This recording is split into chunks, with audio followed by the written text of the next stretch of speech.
Now, since the debate, it's been quite interesting, actually. Many Democrats have expressed concern that the president has a hard time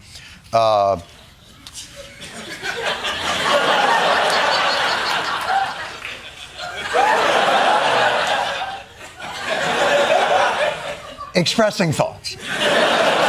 And then there is this other camp who thinks that those people should shut the f*** up. Stop this whining, stop the complaining, stop trying to be the cool, cynical kids. I would not want to be in a foxhole with any of the people who, were clutching their pearls all of a sudden. Pearl clutching and hand wringing. We're bedwetting and soaking all the way through the mattress. We panic and piss our pants. First of all, I'm not sure incontinence is the metaphor you want to go with.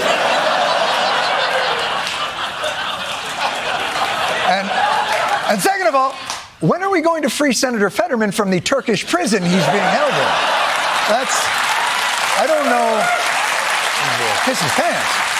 But to those of you who say these concerns are simple pearl wetting and bed clutching, we all make mistakes, I thought I would take a moment to explain where the concern about Biden's performance might be coming from and why these concerns may be seen as a more foundational issue.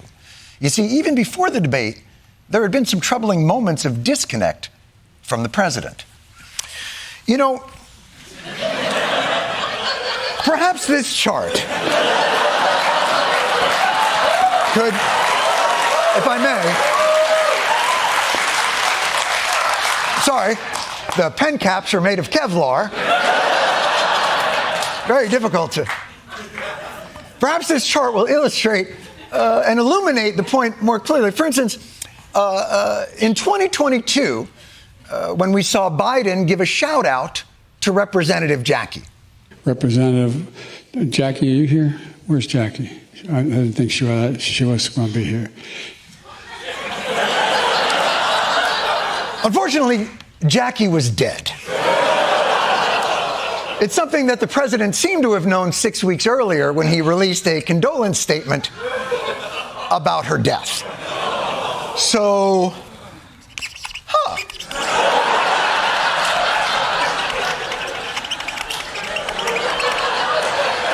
Then there was the recounting of a recent conversation that the president had with his counterpart, the president of France.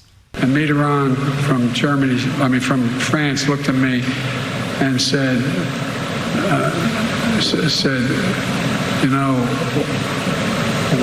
why, how long are you back for?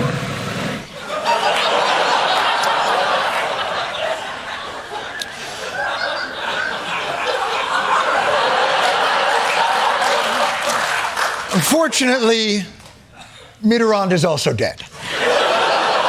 For longer even than that first lady, so...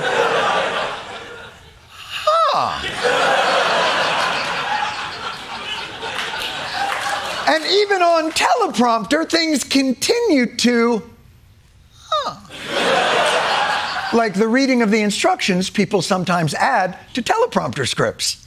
The percentage of women who register to vote and cast a ballot is consistently higher than the percentage of the men who do so. End of quote.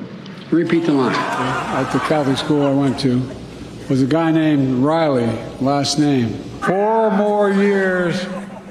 Pause. 4 more years.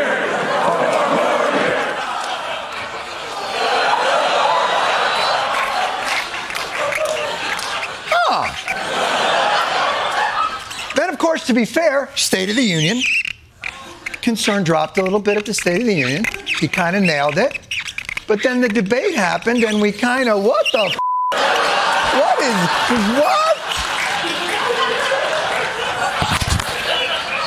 Now, to my mind, the debate was a shocking display of cognitive difficulty, recognizable to, unfortunately, anybody who's dealt with aging parents, and it's a hard watch. But there were many viewers who felt it was not as noteworthy as Biden's opponent in the debate. It's pretty amazing that, 90% of the conversation is around Joe Biden's style. When up on that stage, Donald Trump was engaged in a level of pathological lying that we've never seen. Shouldn't the discussions also be about Trump's fitness to serve? Every time he opened his mouth, he said something insane or that was a lie. Why aren't there calls for Trump to drop out? Where are they? Yeah. Why doesn't anyone ever speak out about Donald Trump? Or, let's say, every night for 10 years. But you know what? Fair point. I take your point. Not me, because I wasn't here, but other people. Fair point, and let's take a look at Trump's chart.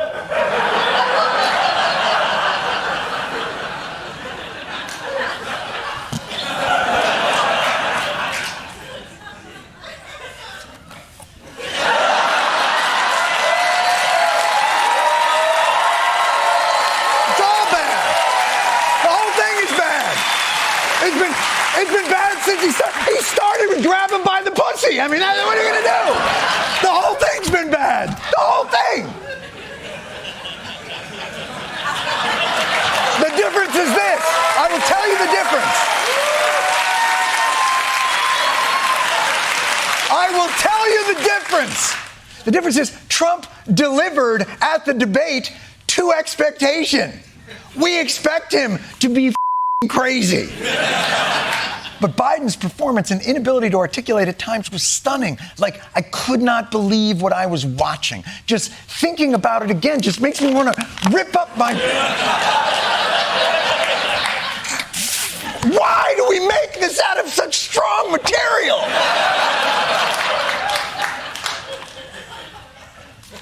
But then it got worse. Rather than respecting the American people and having an honest, at least partial conversation about what we had all seen, we were told immediately, these are not the droids you're looking for.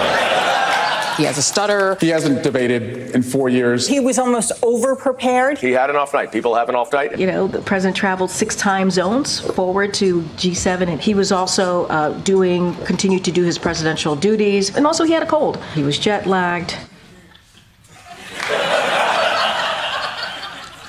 He'd been home for almost 2 weeks. He was jet lagged? How big is that f***ing jet? The point is, for a campaign based on honesty and decency, the spin about the debate appears to be blatant bullshit. And the redemption tour hasn't gone that much better, whether it's been on the radio. Well, I'm proud to be, as I said, the first vice president, the first black woman, served with a black president.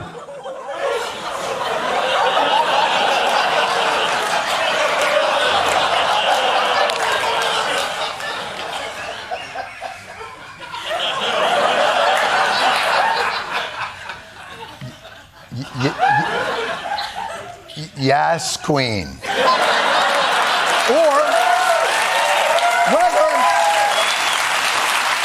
Or whether the president is on prompter and fired up.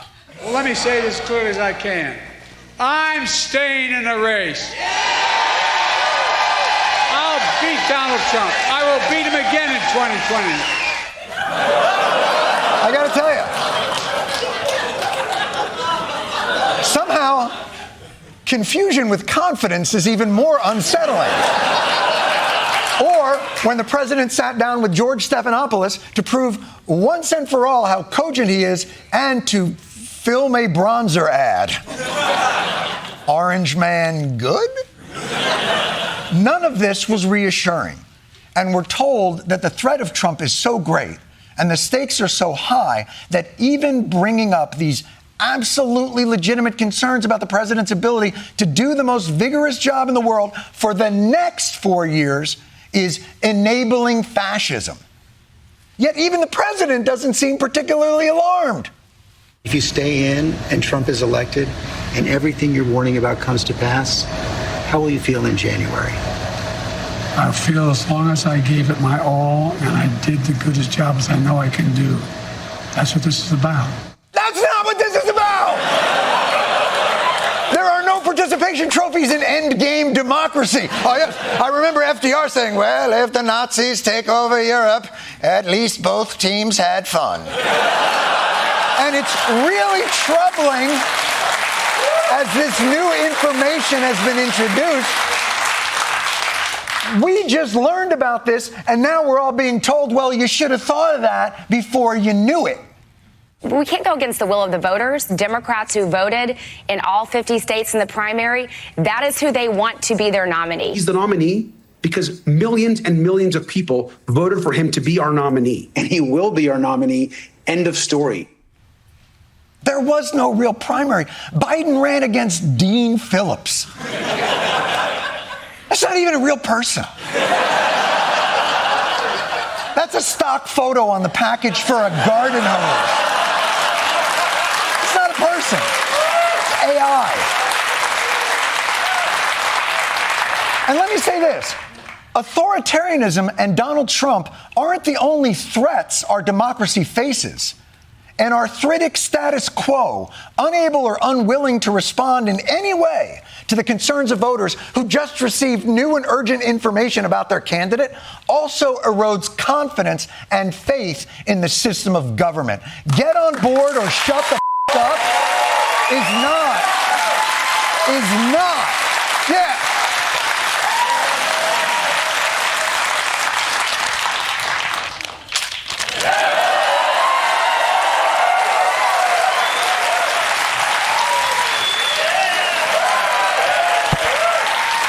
Honestly, though, get on board or shut the up is not a particularly compelling pro-democracy bumper sticker. Nor is, what are you going to do? I've gotten a lot of texts today from folks who watched a lot of West Wing episodes and imagine a very complex path through which we might have a robust primary process. But, Wolf, you know the reality. There's 4 months left to the presidential election. 4 months is for ever. Britain just held an election in 2 months. France had 2 in 1 month, defeated fascism, and still had time to have an affair with Denmark. Are you telling me, you sons of bitches, are you coming to my house and saying to my face that the United States of Bruce Springsteen's America can't hold an election better than a French? Is that what you're telling me? It's 4 months. 4 months. It's 119 days. There are contestants on The Bachelor who haven't even met yet that will get married and divorced between now and the election.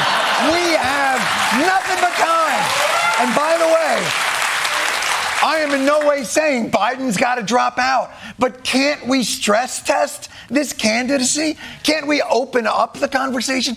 Do you understand the opportunity here? Do you have any idea how thirsty Americans are for any hint of inspiration or leadership and a release from this choice of a megalomaniac and a suffocating gerontocracy? It is crushing our spirits. Do you have any idea what could be ahead of you?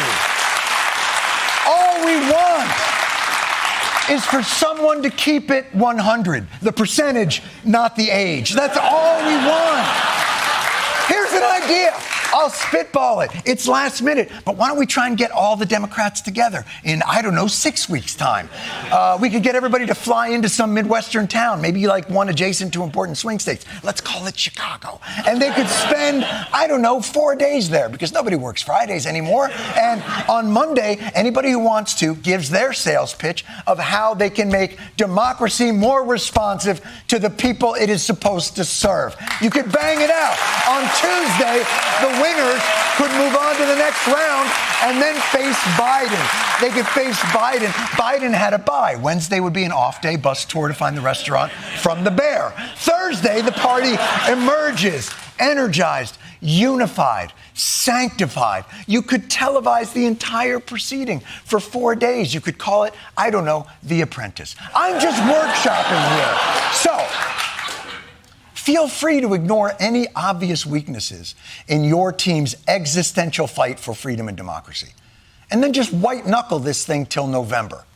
Or take the advice of your own candidate. Do you think there is any Democrat who could defeat Donald Trump other than you? Probably 50 of them. Desi, I gotta say, I like the cut of that fella's jib.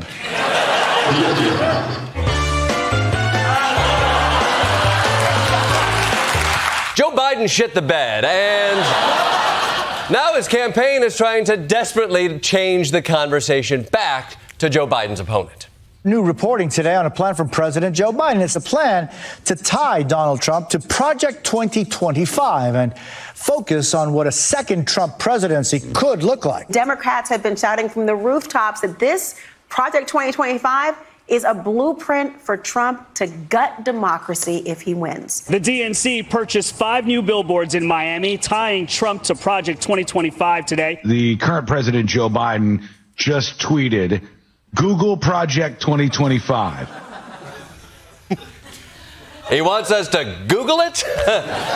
Kind of phoning in the attack there, aren't you, Joe? Although I'm not entirely convinced Biden wasn't trying to just Google Project 2025.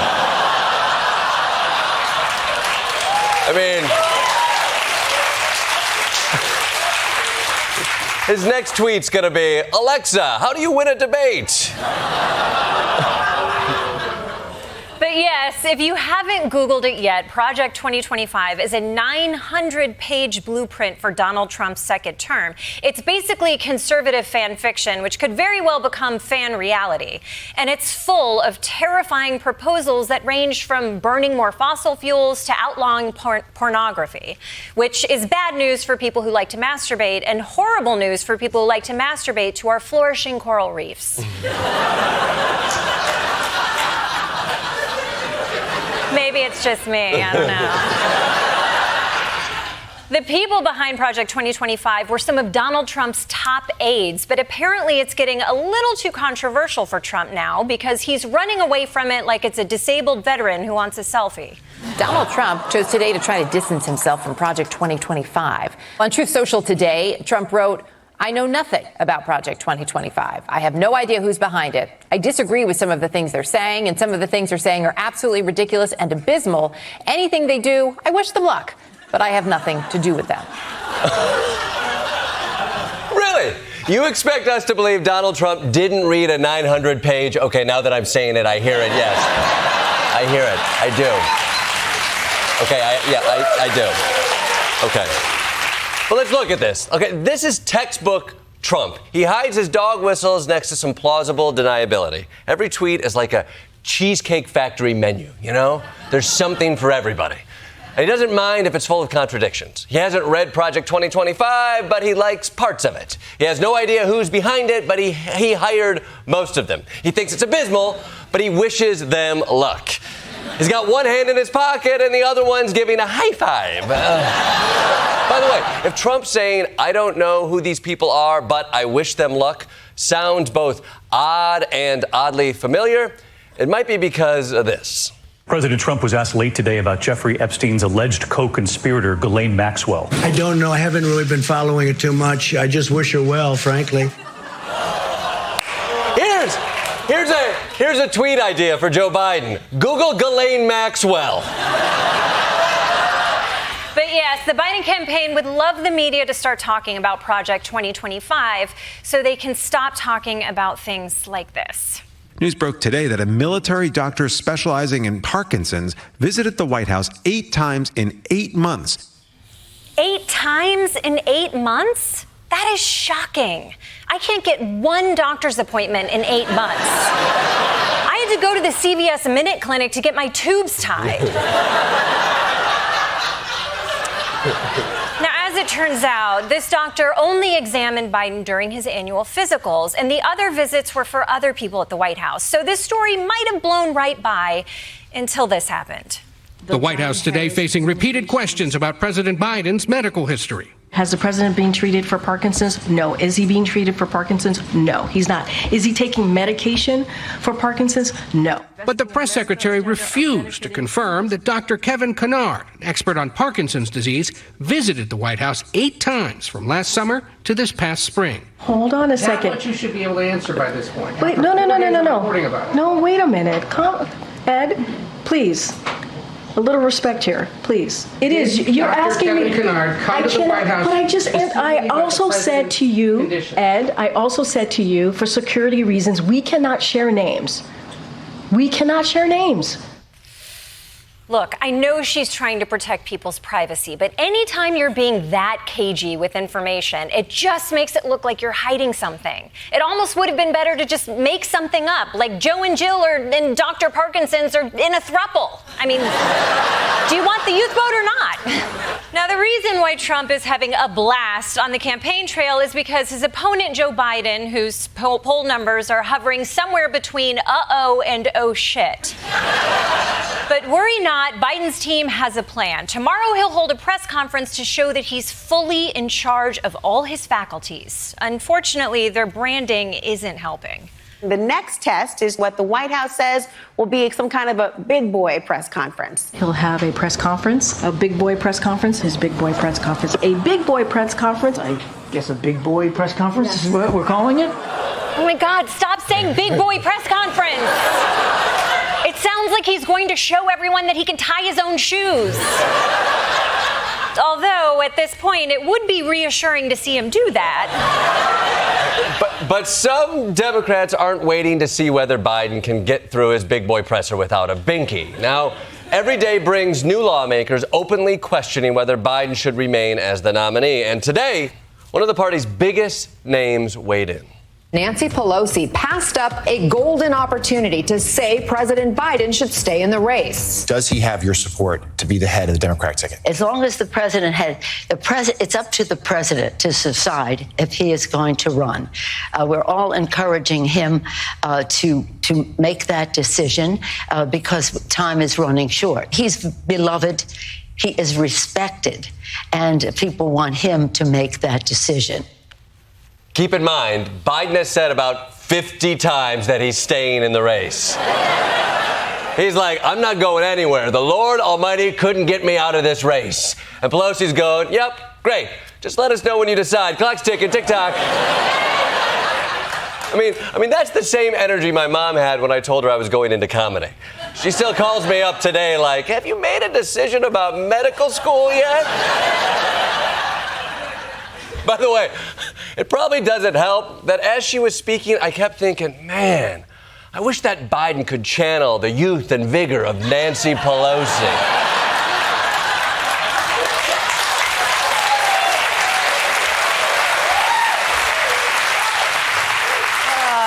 But Pelosi wasn't the biggest name to come out against Biden today because while she was gently nudging him out of the race, an even more powerful Democrat was running him over with a steamroller. All right, this just into CNN. Big Democratic donor George Clooney, of course, the actor, has just called for President Biden to step aside. The actor writes, it's devastating to say it, but the Joe Biden I was with 3 weeks ago at the fundraiser was not the Joe big effing deal Biden of 2010. He wasn't even the Joe Biden of 2020. He was the same man we all witnessed at the debate. In short, Clooney says this is about age, nothing more. He adds, we are not going to win in November with this president. Yeah, you know you're in trouble when even Danny Ocean is saying we can't pull this one off. Of course, I will say, it's easy for him to say Biden's too old. Clooney doesn't age. He doesn't know what it's like for us mortals to slowly decline while he becomes more and more f***able, just saltier. And more peppery, the glint in his eyes glowing ever more brightly, and the smile, those supple lips are just so supple. And he draws you in with the Clooney thing again. I'm doing the Clooney thing. I'm sorry, I'm doing the Clooney thing again. Jesus, get it together. It's so beautiful. God. Keep it in your pants. The point is, Clooney isn't just a random celebrity. He's a major fundraiser for the Democratic Party. Last month, he helped raise $30 million for Joe Biden. Wait, while we were all distracted by this op-ed, who was watching the money? Oh, it was a heist the whole time! Clooney! Clooney, such a clever, sexy silver fox of a man who's just got those lips. Those lips you could lose yourself in. I'm sorry. So embarrassing. He's a lot. But you know what? It's important to remember that as of now, only 8 House Democrats have called on Joe Biden to step down. And the dissenters might get all the headlines, but there are hundreds of other Democrats who are still with Joe Biden. But with a skeptical public, now is the time for them to make their case to the people. So let's hear their enthusiasm. What do you say, Congressman Jim Clyburn? We're riding with Biden. We're riding with Biden. Did anyone mention Harris? We are riding with Biden. Was there conversation about Vice President? We are riding with Biden. Was there conversation about Vice President Kamala Harris in there? We are riding with Biden. Okay. I wouldn't say that was enthusiasm I was hearing there. I'm riding with Biden sounds like you're in a Thelma and Louise situation. Yeah, that's the same tone of voice you use when you don't like the man your best friend is marrying, but you're a bridesmaid. So congratulations, Becky and Mark. He hit on me at the rehearsal dinner, but Mark's our man. Mark's our man. We don't talk anymore. Okay, all right. You know what? Maybe we don't need enthusiasm. We just need an argument. A good, strong argument for supporting him as the nominee. Sell us on him. You know, if President Biden declines to leave voluntarily, then we have no choice but to, support him as our nominee. I am fully behind him as our nominee until he's not our nominee. Okay, again, less an argument and more a statement of fact. It's like if your mother-in-law asked you if you like the dinner she made, and you say, "You made a dinner." And it was food. And I will eat the food until there is other food. Come on. I mean, if Trump is an existential threat to democracy and you're not making the case for Biden to drop out, then you gotta explain why you keep supporting him. Go! Do you support keeping Biden as your nominee? No comment. Do you support keeping Biden at the top of the ticket? No comment. Do you think that Biden just stays your nominee? I love that tie. I love that tie. Do you mind if I hang myself with it instead of answering your question? Actually, you know what? Actually, I wonder what it was he liked about that tie. Can we have another angle on that? Okay, yeah. Oh. That makes sense. Yeah. Look, Democrats, listen. We're not going to sit here and tell you what to do. But whatever you do, actually do it. This indecisive waffling only makes you look like you don't have the courage of your convictions. Either tell Joe that he needs to go or stand by him and really make the case for him. Yeah. Or don't. Spend the next 4 months running around saying, I don't know. But when November comes, the only thing you're going to be saying is this. What can I do? What can I do? Help me, God. What can I do?